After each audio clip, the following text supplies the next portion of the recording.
చేసిన మేలులు ఉపకారాలు మనం మర్చిపోకూడదు. ఆయన మన పట్ల చేసే ఆశ్చర్యకాలను ఏనాడు మనం మర్చిపోకుండా దేవునికి నమ్మకస్తులుగా ఉంటామో దేవుడు అద్భుతాలు తెలుసు. చూడండి, ఒక శ్రేష్టమైన మాట ప్రభు ఈ రోజు మనకు జ్ఞాపకం చేస్తున్నాడు. అపోస్తుల కార్యములు 24వ అధ్యాయం 24వ వచనం. 24 వచనం. అపోస్తుల కార్యం. అక్కడ ఒక వ్యక్తి, ఒక అధిపతి, ఆయనతో పౌలు ద్వారా దేవుడు మాట్లాడుతున్న మాట లేదా దేవుడు తెలియజేస్తున్నటువంటి మాట పౌలు ద్వారా మనం గమనిస్తే చాలా ఆశ్చర్యంగా ఉంటుంది. కొన్ని దినములైన తర్వాత ఫెలిక్స్ యూదురాలైన ద్రుసిల్లా అను తన భార్యతో కూడా వచ్చి పౌలును పిలిపించి, ఫెలిక్స్ అనే వ్యక్తి ఉన్నాడు. ఆ తర్వాత యూదురాలైన ద్రుస్కిల్లా ఆయనకు భార్య. పుట్టుకతోనే ఆమె యూదురాలు, అనగా దేవుని యొక్క వంశము, దేవుని చేత ప్రత్యేకించబడిన యూదులు అంటే దేవుడు కోరుకున్నటువంటి శ్రేష్టమైనటువంటి ఆ ప్రత్యేకించబడిన జనాంగంగా ఉన్నారు యూదులు. కాబట్టి ఆ యొక్క యూదులో నుంచి పుట్టినటువంటి ద్రుస్కిల్లా అనేటువంటి ఆమె తనకు భార్యగా ఉంది. వారిద్దరు కలిసి వచ్చి పౌలును పిలిపించి క్రీస్తు యేసునందలి విశ్వాసమును గురించి బోధింపగా వినెను. అప్పుడు అతడు నీతిని గురించి ఆశా నిగ్రహము గురించి రాబోవు విమర్శన గురించి ప్రసంగించుచుండగా ఫెలిక్స్ మిగుల భయపడి ఇప్పటికి వెళ్ళుము, నాకు సమయమైన నిన్ను పిలువనంపితునని చెప్పాను. దేవుడి మాటలు ఎలా దీవించును గాక. చిన్న ప్రార్థన. పరమ తండ్రి, జీవాధిపతి, మీకు వందనాలు, స్తోత్రం. సన్నిధి నీది, సమయం అనేది నీ ప్రజలైన మారుగా మేమందరం విషయంలో కూర్చున్నాం. మాతో మాట్లాడు, మమ్మల్ని దర్శించి నీ వాక్యము చేత మా జీవితంలో గొప్ప వెలుగుతో నింపండి, మహిమతో నింపండి. మీరు అక్కడ ఒక ఆయత్తపరచమని యేసునామములో అడుగుచున్నాము తండ్రి, ఆమేన్. గమనించండి, మరి దేవాది దేవుడు నిన్ను నన్ను ప్రేమించి ఈ ఉదయకాలం నీతో నాతో సూటిగా మాట్లాడడానికి ప్రయత్నిస్తున్నాడు. కాబట్టి ఆయన మాటను, ఆయన స్వరను మనం విందాం. ఫెలిక్స్ అనేటువంటి అధిపతి అయినటువంటి వాడు పౌలును చెరపట్టారు, అతన్ని బంధకాల మధ్య ఉంచారు. ఈయన కూడా ఆ యొక్క పౌలును శిక్ష విధించుటలో ఒక న్యాయాధిపతిగా ఉన్నాడు, ఒక అధిపతిగా ఉన్నాడు. చూడండి, అక్కడ కొంచెం అతని గురించి ఒక మాట చదివి మనం మళ్ళా వాక్యంలో పొందాం.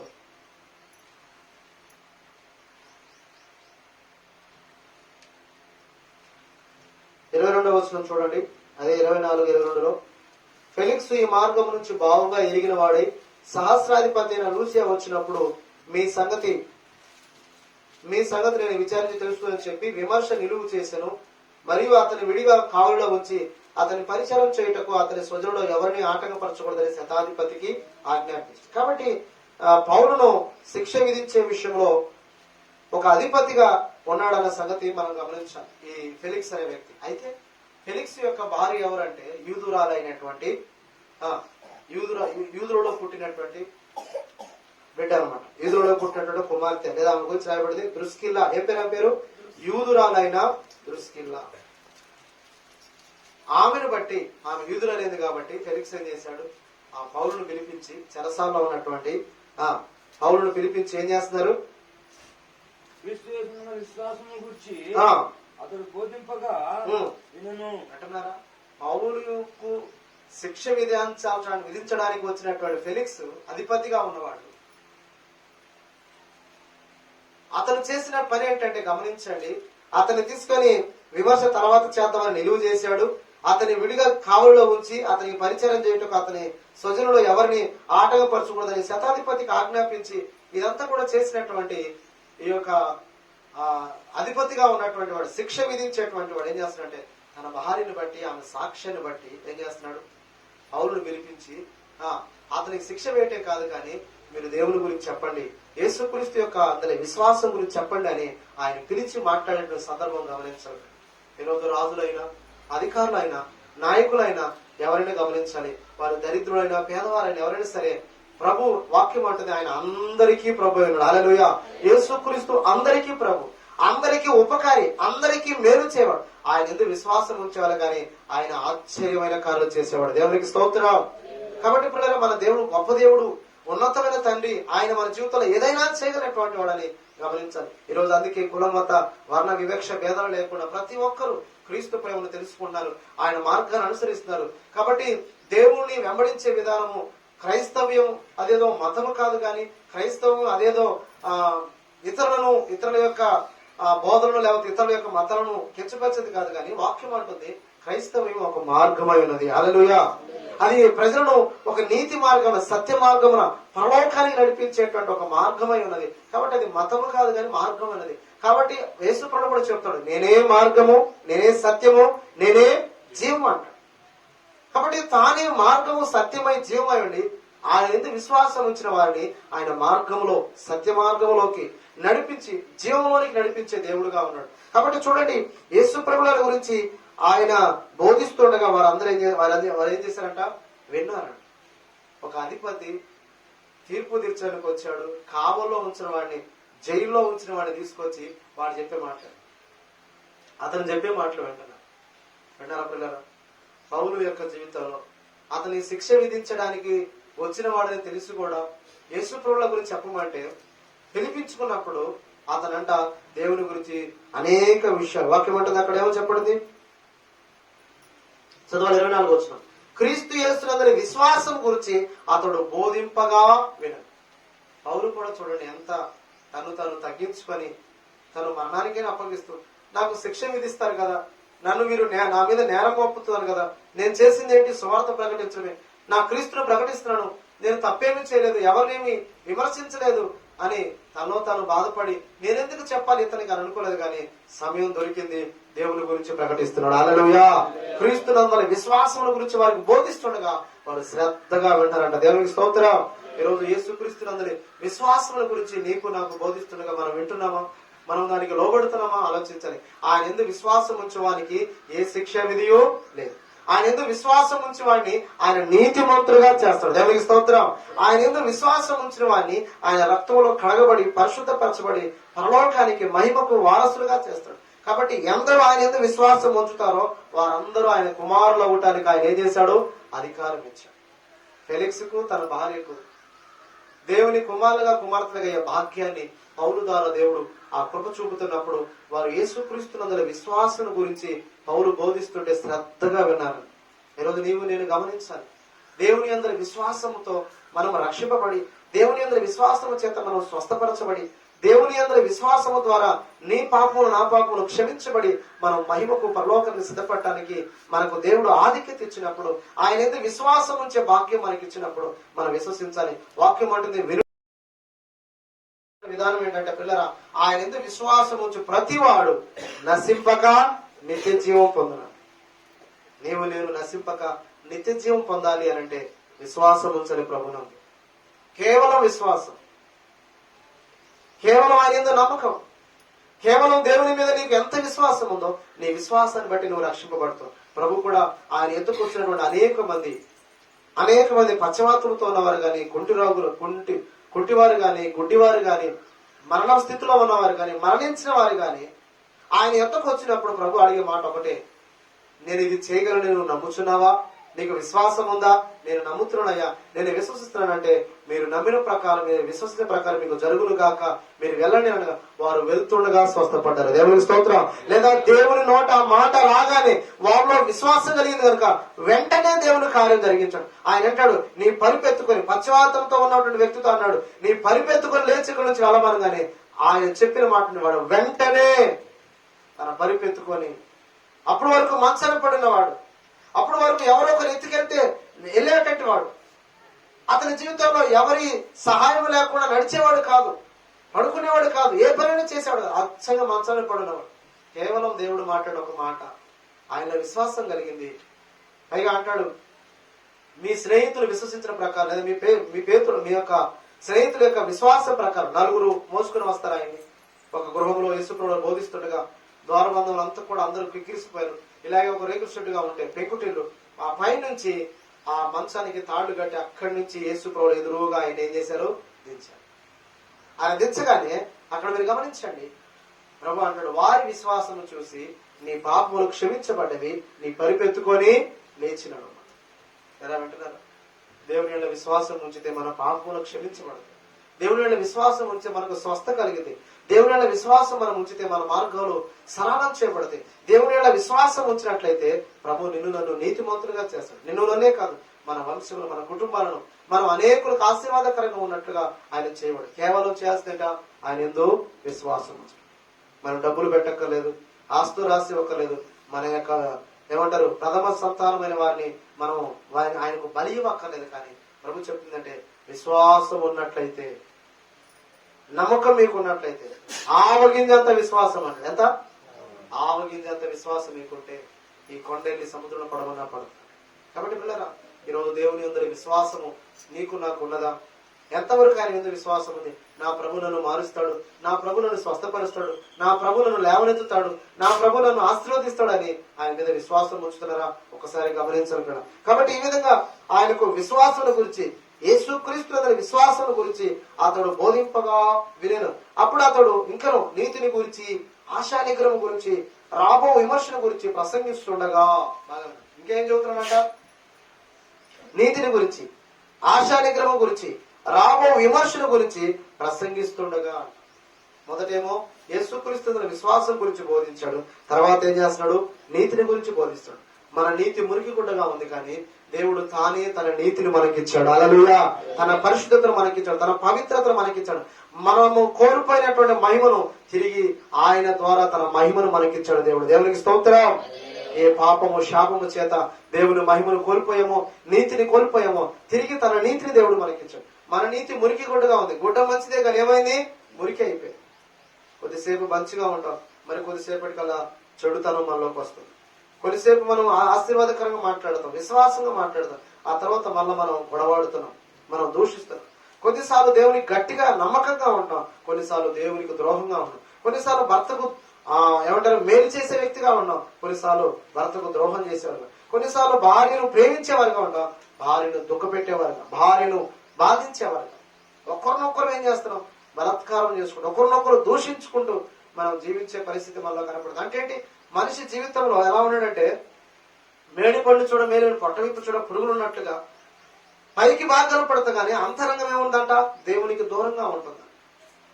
పై పెదలతో మనం ఆరాధిస్తున్నాం, ప్రార్థిస్తున్నాం, కానీ మన హృదయం దేవునికి ఎలా ఉంది? దూరంగా ఉంది. కనుక వాక్యం అంటుంది, దేవుడు తానే తన నీతిని మనకిచ్చాడు. ఆ మాట 4వ కీర్తనలో దావీదు అంటాడు, నా నీతికి ఆధారమగు దేవా అంటాడు. ఎవరంటారు? దేవుడు. మన నీతికి ఎవరు ఆధారం? దేవుడే ఆధారం. ఆయనే తన నీతిని మనకిచ్చాడు, తన పరిశుద్ధను మనకిచ్చాడు. మీ అపరాధం చేత, పాపల చేత మీరు చచ్చిన వారైనట్టుగా క్రీస్తు తనతో పాటు మిమ్మల్ని బ్రతికించాడు. ఆయన నీతినిచ్చి బ్రతికించాడు, ఆయన పరిశుద్ధత ఇచ్చి బ్రతికించాడు, ఆయన పవిత్రత ఇచ్చి బ్రతికించాడు. అందుకే పౌలు అంటాడు, జీవించేవాడు నేను కాను, నా యందు క్రీస్తు. ఎందుకని? ఒకప్పుడు నేను దూషకుడును, ఒకప్పుడు నేను దేవునికి వ్యతిరేకుడును, ఒకప్పుడు నేను పాపులలో ప్రధాన పాపిని.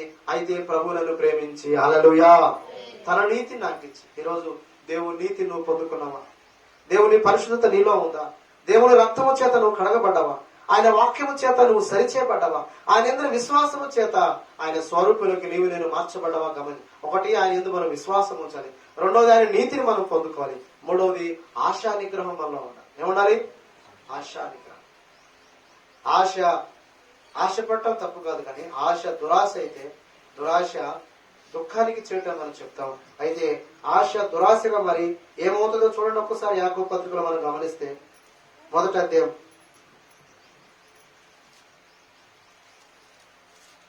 14వ వచనం, ప్రతివాడు తన స్వకీయమైన దురాశ చేత ఏడవబడి మరలు కొల్పవాడిపై మరలు కొల్పిన వాడే శోధింపబడుతున్నాం.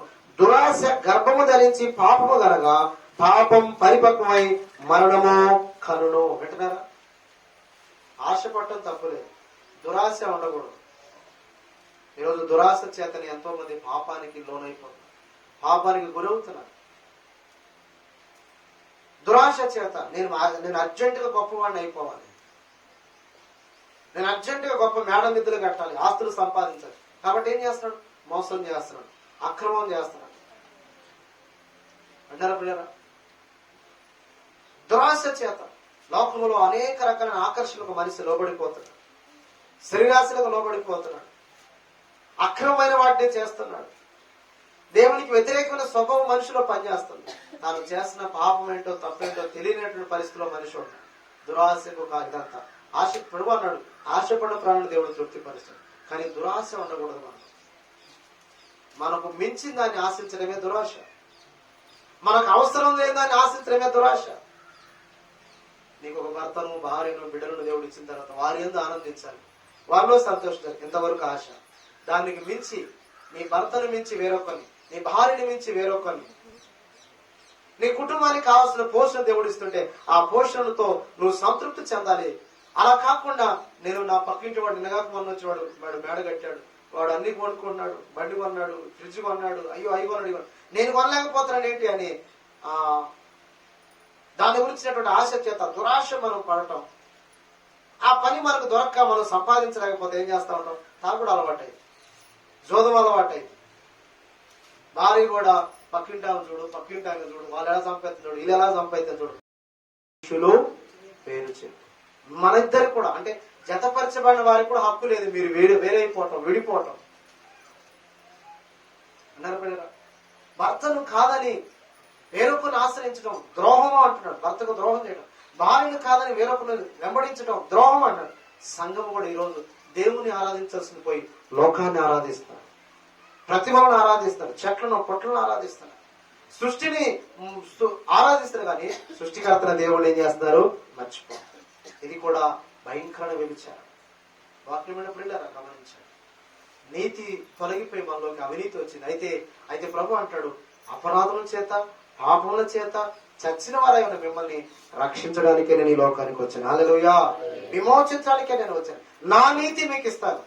అందుకనే 1 కొరింథీ 1వ అధ్యాయం చివరి వచనంలో 31వ వచనంలో ఒక మాటలో చూడండి, అతిశయించువాడు ప్రభునందే అతిశయించాలి. ఎందుకు అని అంటే 1 కొరింథీ రాసిన పత్రిక 1వ అధ్యాయం చివరి వచనం,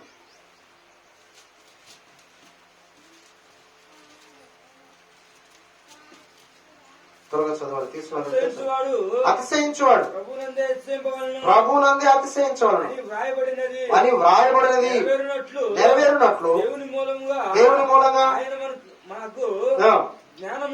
బాగా వినాడు. అక్కడి నుంచి ఆయన మనకు జ్ఞానం ఇచ్చాడు, నీతియు పరిశుద్ధతయు విమోచనమాయను. యేసుక్రీస్తు మనకి ఏమైనాడు?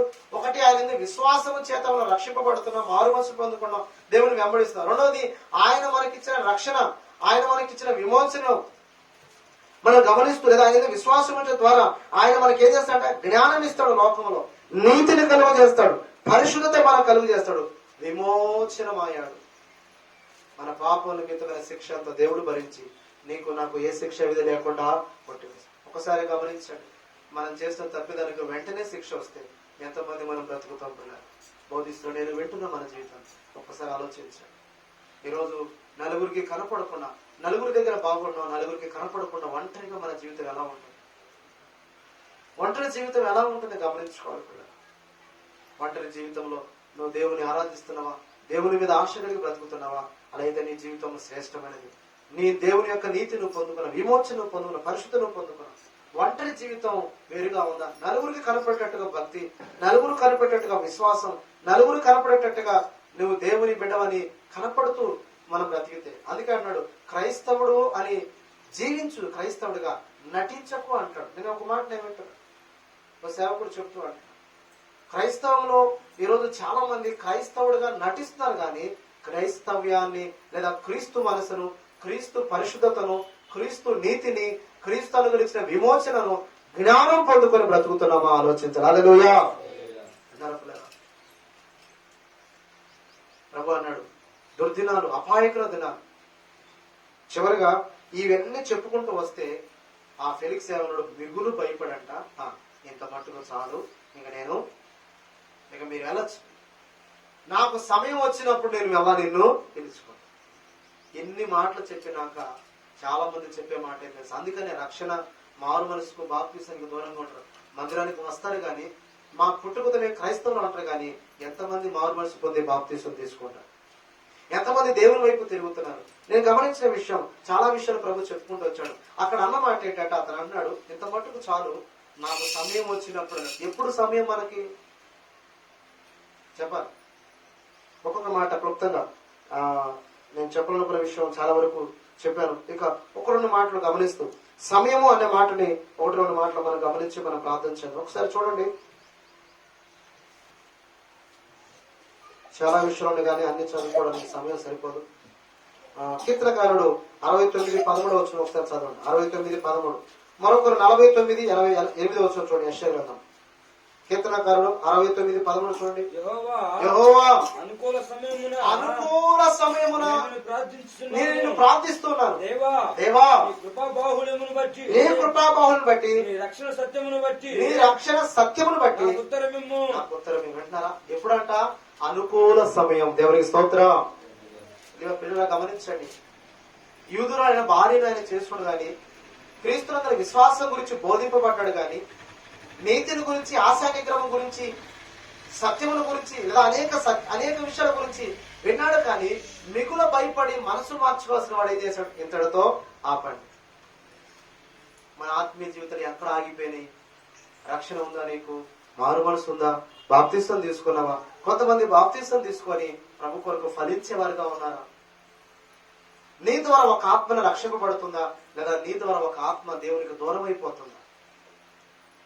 నీ ద్వారా నీ కుటుంబంలో మార్పు వస్తుందా? ఉద్యమం కలుగుతుందా? ఆత్మస్థుల వ్యక్తులుగా మార్చబడతా? నీ కుటుంబం ఒక పరలోకంగా మారుతుందా? నీ కుటుంబం చూసి దేవుడు, ఇది నా కుటుంబం, వీరు నా ప్రజలు, ఈమె నా కుమార్తె, ఈయన నా కుమారుడు, ఈయన నేను ఆనందిస్తున్నానని దేవుడు మన గురించి సంతోషించినట్టుగా బ్రతుకుతున్నామా? ఆలోచించాలి. రక్షణ దగ్గర ఆగిపోయిన వారు చాలా మంది, మారు మనసు దగ్గర ఆగిపోయిన వారు చాలా మంది. ఎందుకని? అంతా బాగుందన్న, నేను కొన్ని విషయాల్లో దేవుని చిత్తం జరగాలనుకున్నప్పుడు ఎక్కువగా నా చిత్తమే జరిగిపోతుంది. అలా జరగకపోతే నా మనసు బాగుండదు. ఇంకో మాటలో చెప్పాలంటే, ఒక యవనస్తుడు వచ్చింది సేవకుడి దగ్గరికి.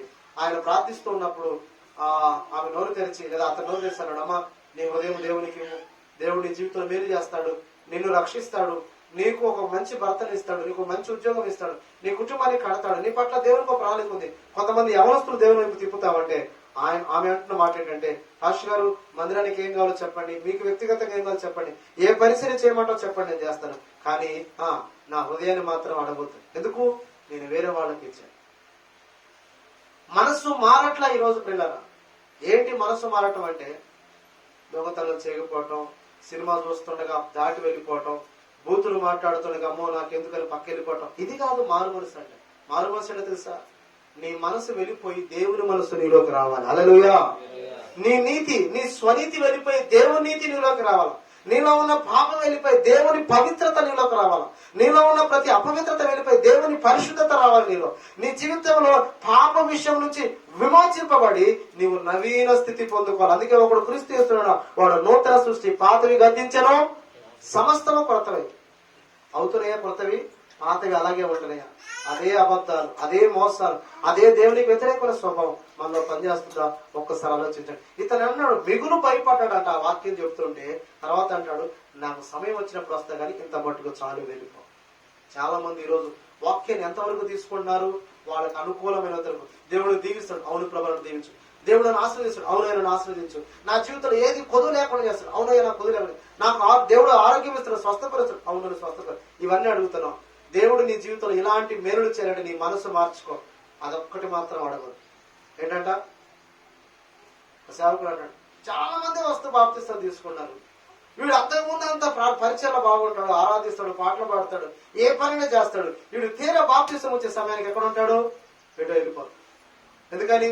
వాడికి అదొక్కటి అయిష్టం, అదొక్కటి వాడికి పడట్లా. ఇలా వింటున్నారు. అనుకూల సమయానికి మరొకటి. యెషయా గ్రంథం 49:8 వచ్చిన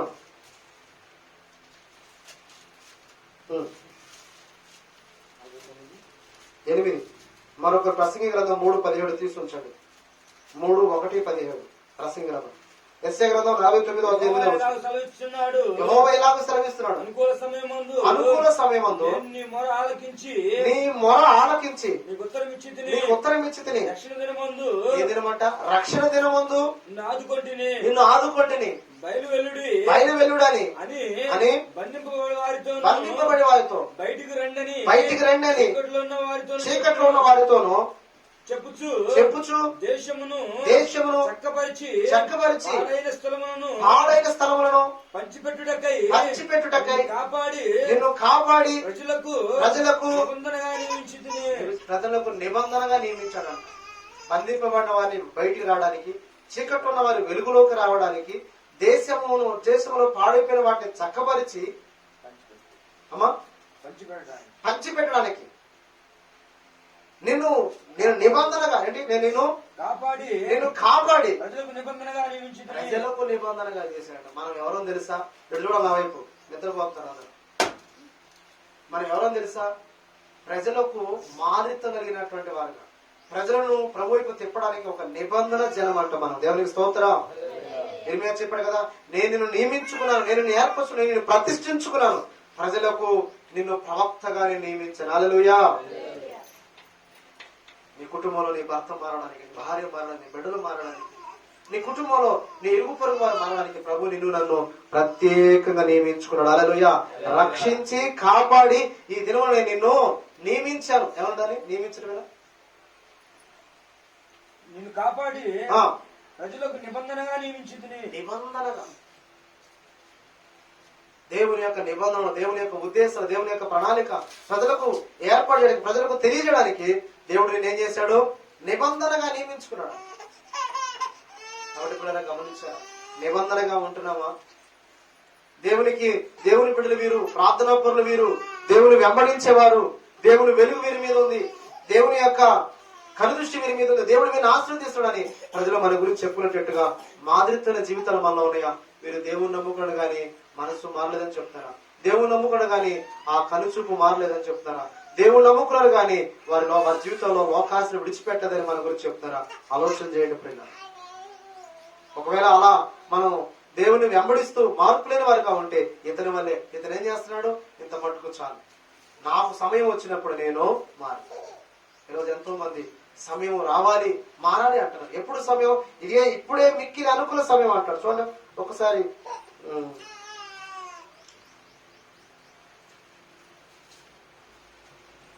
ప్రసంగి గ్రంథం చూడాలి. 3వ అధ్యాయం 1వ వచనం 17వ వచనం, 3 మొదటి వచనం అలాగే 17వ వచనం. ప్రసంగి గ్రంథంలో ప్రతిదానికి సమయం కలదు, ఆకాశము క్రింద ప్రతి ప్రయత్నమునకు సమయము కలదు. పుట్టుటకును నాటుటకు నాటబడిన దాన్ని పెరికివేయుటకును చంపుటకు బాగు చేయుటకు పడగొట్టుటకు కట్టుటకు పేర్చుటకు నవ్వుటకు దుఃఖించడానికి నాట్యమాడటానికి రాళ్ళను పారవేయటానికి కుప్పవేయటానికి కౌగిలించుకున్నటకు మానుటకు వెదకుటకు పోగొట్టుకున్నటకు దాచుకున్నటకు పారవేయుటకు చింపుటకు పుట్టుటకు మౌనముగా ఉండుటకు మాట్లాడుటకు ప్రేమించుటకు ద్వేషించుటకు యుద్ధము చేయుటకు సమాధానపడుటకు కష్టపడిన వారికి వచ్చిన లాభమేమి?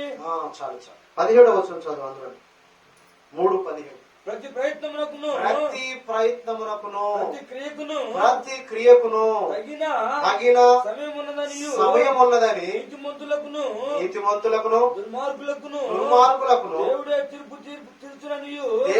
తీర్పు తీర్చునని నేను అనుకుంటుని అంటున్నారా? ఇదే సమయం తీర్పు తీర్చే సమయం. నీతిమంతులకు అనీతిమంతులకు ఒకరోజు దేవుడు తీర్పు తీర్చుకో. ప్రతి వాని క్రియలు చెప్పున నా యొద్ద ఏముంది? జీతం. దైవజనంగా చాలా విషయాలు ప్రతిదానికి సమయం కలని చెప్పారు. ప్రసంగి గ్రంథం ఇంటికి వెళ్ళి చదవండి, చాలా మర్మాలు ఉంటాయి. 12 అధ్యాయాలు శ్రేష్టమైన అమూల్యమైనటువంటి మాటలు అందులో ఉంటాయి.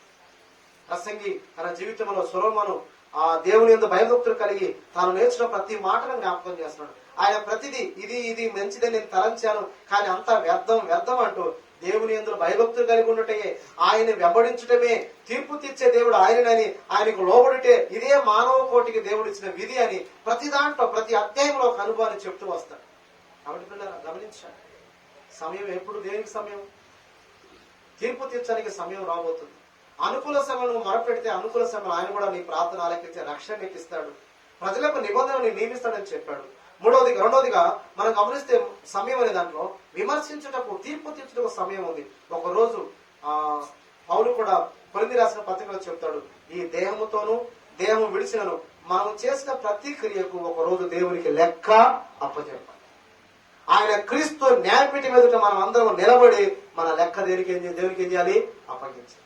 ఈ కృపాకాలంలో నా జీవితాల్లో ఉన్న పాపాన్ని ఒప్పుకుంటే ప్రభు పశ్చాత్తపడదాన్ని బట్టి క్షమిస్తాడు, జ్ఞాపకం చేస్తాడు. లేదు, దేవుని భయం ఎరిగి దేవునికి లోబడి సంఘములో ఉండి సమాజంలో ఉండి దేవుని యొక్క వాక్యానుసారంగా జీవించక మనం పాపంలోనే కొనసాగితే ఒక రోజు లెక్క అప్పచెప్పాలనే సంగతి మనము దేహముతో ఉన్నను దేహము విడిచినను ప్రతి దాని గురించి మనం లెక్క అప్పచెప్పాలి. నీ మాట, నీ చూపు, నీ తలంపు ప్రతిదీ అంటారా పిల్లరా? జాగ్రత్తగా మన విశ్వాస జీవితాన్ని కొనసాగించాలి. నమ్మిన తర్వాత ఆయన రక్తంలో కడగబడిన తర్వాత నీతిమంతులుగా మారినాక ఆ నీతిని కాపాడుకోవాలి, ఆ పరిశుద్ధిని కాపాడుకోవాలి. ఇదంతా చెప్తే మిగులు భయపడ్డాడు అంటారు. క్లుప్తంగా చూడండి ఇంకొక మాట. ప్రకటన గ్రంథం చదువున్నాను. ప్రకటన గ్రంథం ఒకసారి మత్తయి సువార్త 3:13 చదువు, ఆ తర్వాత ప్రకటన గ్రంథంలోకి వెళ్తాం. 3:13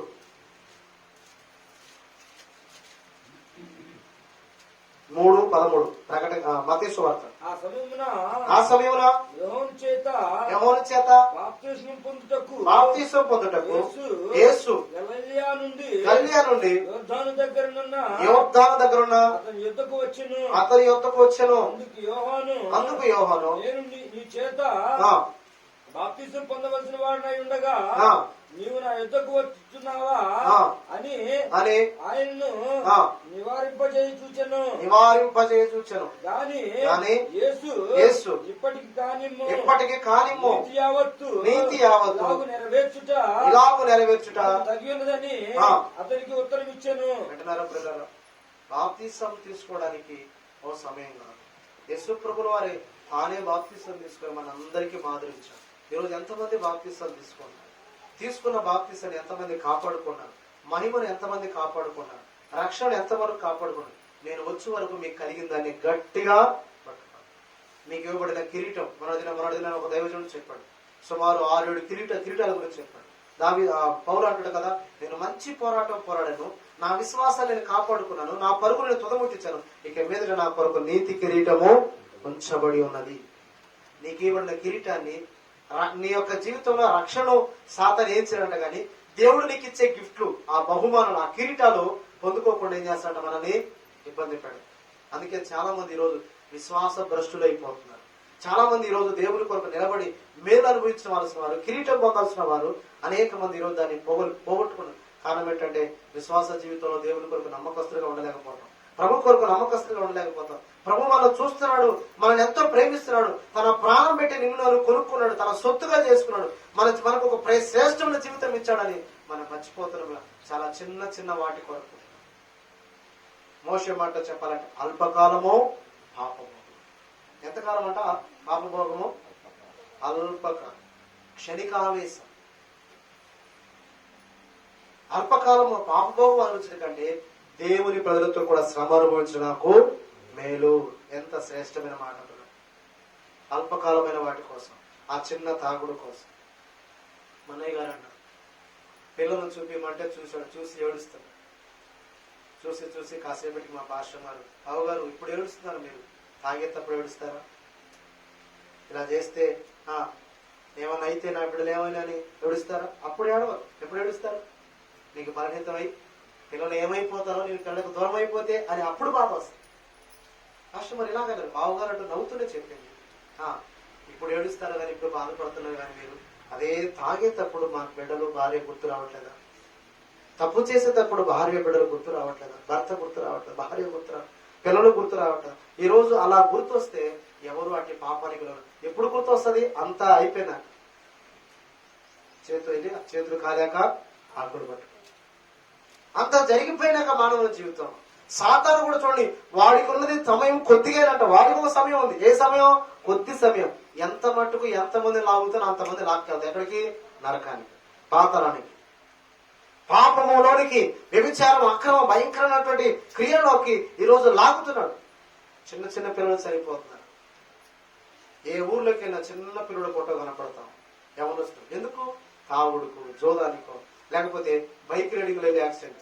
వాళ్ళకి ఇస్తున్న ఆకర్షణ అవే. ఈరోజు చదువుకొని గొప్పవారు అవ్వాల్సింది, తల్లిదండ్రులకు పేరు తేవాల్సింది, ఊరికి పేరు తేవాల్సిన వాళ్ళు ఏమవుతారు? చిన్న వయసులోనే ఫోటోకి ఎక్కుతున్నారు. ఎంత దారుణ విషయం. అందుకే అంటాడు, మనుషులు కట్టు లేక తిరుగుతున్నారు, మనుషులు దేవుని భయం లేకుండా తిరుగుతారు. తీర్పు లేదని తిరుగుతున్నారు, భయం లేకుండా తిరుగుతున్నారు.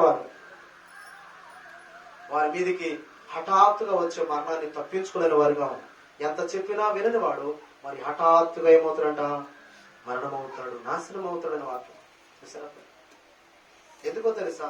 లోకంలో వారు చేస్తారు, వారు తెలియక చేస్తారు. దేవుని యొద్దకు వచ్చిన మనము తెలిసి చేస్తుంటే దానికి లెక్క, దానికి శిక్ష ఎక్కువగా ఉంటుంది. పిల్లలు మన జీవితాన్ని ఈ రోజు పరిశీలించుకుందాం, దిద్దుకుందాం. ప్రకటన గ్రంథంలో ఒక మాట చదువుదాం. నేను వివరించిన కానీ చదివి మనం ప్రార్థన చూపించాలి. ప్రకటన గ్రంథం చూడండి, 1:3 2:21. సమయము సమీపించింది కనుక ఈ ప్రవచన వాక్యములు చదువువాడును వాటిని విని అందులో వ్రాయబడిన సంగతులను గైకొన్న వారును ధన్యులు. ఏ సమయం వచ్చింది? దేవుని రాకడ సమయం వచ్చింది, తీర్పు సమయం వచ్చింది. ప్రభు తన ప్రజలను దర్శించబోతున్నాడు. ప్రభు తన ప్రజలను దర్శించే సమయంలో లోకస్తోత్రం ఉంటది, ప్రభు దర్శించు కారణం నువ్వు ఎరగకుంటివి కనుక అంటాడు. సాతాను మిమ్మల్ని పట్టి చెరపట్టి మిమ్మల్ని భయంకరమైన దుఃఖాన్ని గురి చేశాడు అంటాడు. నేను చెప్పడానికి అది చూపించడానికి సమయం సరిపడదని. ప్రభు మనల్ని దర్శించే సమయం, ఆయన రాకడ సమయం, ఆయన తీర్పు తీర్చే సమయానికి నీవు నేను ఎలా ఉంటామో ఆలోచించదు. ప్రభు అన్నాడు, నేను వచ్చేంత వరకు మీకు కలిగిందని మీ విశ్వాసం, మీ పవిత్రత, మీ రక్షణ కాపాడుకోండి. నేను వచ్చినప్పుడు మిమ్మల్ని చూసి బలా నమ్మకమైన దాసుల అని ప్రభు మనల్ని పిలిచి నీతి కిరీటం ఆయన ఇస్తాడంట, మహిమ కిరీటం ఆయన మనకు పెడతాడు. దానికోసం మనం నీవు నేను సిద్ధపడాలి. 2:21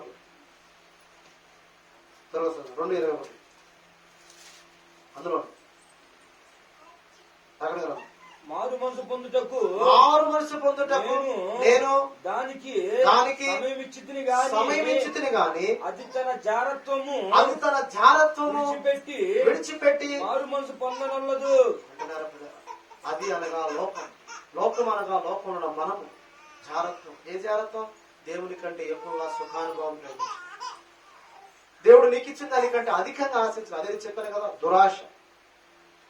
అది గర్భం దాల్చి పాపము గంటది. పాపము నీకు అవమానం, పాపము నిన్ను మరణానికి, పాపము నిన్ను భయంకరస్థితిలోకి తీసుకెళ్తుంది. మరి అలాంటి తప్పించడం ఈ రోజే రక్షణ దినం, ఈ రోజే అనుకూల సమయం. ఇంకా చాలా విషయాలు కానీ చెప్పలేదు. మిక్కిలి అనుకూల సమయం ఇదే, మిక్కిలి దేవునికి లోబడే సమయం ఇదే, తీర్పు సమయం అని గుర్తు చేసుకుందాం. దేవుని మాటకు మనం లోబడదాం. ఒక్కసారి ఒకవేళ ఆ ఫెలిక్స్ వలె ఇంత మట్టుకు చాలండి ఇక నాకు చెప్పొద్దు అని భయపడి అంతటితో దేవుని వాక్యాన్ని ఆపేస్తున్నావా?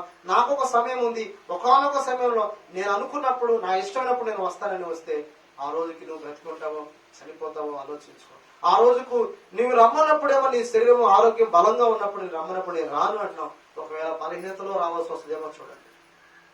విన్నారా పిల్లరా? ఆరోగ్యం ఉన్నప్పుడు మందడికి రమ్మన్నప్పుడు రారు.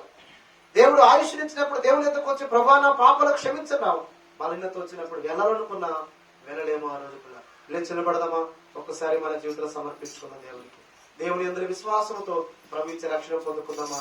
ఆశా నిగ్రహమును మనం అనగా ఆశా నిగ్రహాన్ని మన ఆశలను చంపుకుంటూ నిగ్రహము కలిగి ఇంద్రియ నిగ్రహంగా ఆత్మ దేవుడు మనకి ఇచ్చాడు, కానీ వీరికి తరంగా ఆత్మ దేవుడు మనకి ఇవ్వదు. కాబట్టి దేవునికి అప్పగించుకుందాం.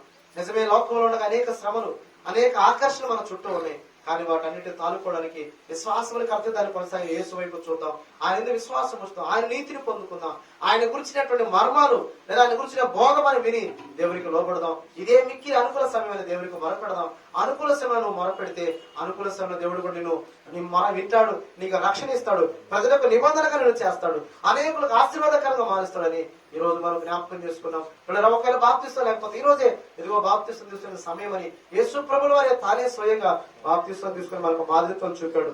కాబట్టి పిల్లరా మన జీవితాలు కూడా బాప్తిస్తం సిద్ధపడదాం. చివరిగా వాక్యం చెప్పినట్టుగా మారు మనసు పొందడానికి నేను దానికి అవకాశం ఇచ్చాను, కానీ అది తన జారత్వము లేదా అది తన తాగుడత్వము, అది తన యొక్క లోభత్వము, అది తన యొక్క లోకాశను విడిచిపెట్టలేదని ప్రభు ఎంతో వేదనతో చెప్తున్నాడు. ఒకవేళ ఆ స్థితిలో మనం ఉన్నామేమో, మారు మనసు పొందే అవకాశం దేవుడు ఇచ్చినా పొందుకున్నామేమో, ఆ సమయాన్ని దాటిపోతున్నామేమో, ఇప్పుడు కాలం చెప్తున్నామేమో.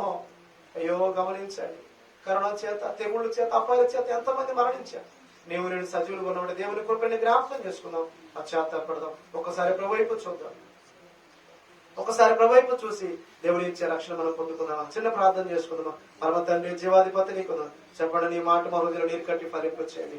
ఫెలిక్స్ వలే ప్రభా, నీ అందరి విశ్వాసం గురించి మేము విని రక్షణ పొందాలి, నీ నీతి పొందుకోవాలి అయ్యా, నీ ఆత్మను కలిగి మేము జీవించాలి. అంతేకాని ప్రభా ఫెలిక్స్ అయ్యా వింటూ మిగులు భయపడ్డాడు, కానీ తన జీవితం నీకు అప్పగించుకోండి. ఇంత మట్టుకు చాలని పౌరులను పంపివేసి తిరిగిన ఒక సమయం వస్తున్నప్పుడు అని చెప్పాడు.